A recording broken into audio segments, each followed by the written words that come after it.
حضرت علی رضی اللہ تعالی عنہ نے فرمایا، جو بہت اچھا لگے اسے بہت کم ملا کرو، اور جو انتہا سے زیادہ اچھا لگے اسے صرف دیکھا کرو، اور جو دل میں سما جائے اسے صرف یاد کیا کرو، کیونکہ جو آپ کے جتنا قریب ہوتا ہے دنیا اسے اتنا ہی دور کر دیتی ہے۔ اپنے بچوں کا بوسہ لیا کرو، کیونکہ تمہیں ہر بوسے کے عوض جنت کا ایک درجہ ملے گا۔ اچھے لوگوں کا تمہاری زندگی میں آنا تمہاری قسمت ہوتی ہے، اور انہیں سنبھال کر رکھنا تمہارا ہنر۔ ہر چیز قسمت سے نہیں ملتی، کچھ چیزیں دعاؤں سے بھی ملا کرتی ہیں۔ ہر اس دوست پر بھروسہ کرو جو مشکل میں تمہارے کام آیا ہو۔ مشکلات ہمیشہ بہترین لوگوں کے حصے میں آتی ہیں، کیونکہ وہ اس کو بہترین طریقے سے انجام دینے کی صلاحیت رکھتے ہیں۔ جھوٹ بول کر جیت جانے سے بہتر ہے کہ تم سچ بول کر ہار جاؤ۔ حضرت علی رضی اللہ تعالی عنہ نے فرمایا کہ زندگی کے 3 اصول بنا لو، اس سے ضرور معافی مانگو جسے تم چاہتے ہو، اسے کبھی مت چھوڑو جو تمہیں چاہتا ہے، اور اس سے کبھی کچھ نہ چھپاؤ جو تم پر اعتبار کرتا ہے۔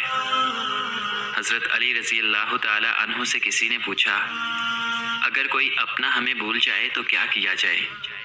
شیر خدا نے فرمایا، کوئی اپنا ہو تو وہ کبھی نہیں بھولتا، اور جو بھول جائے وہ کبھی اپنا نہیں ہوتا۔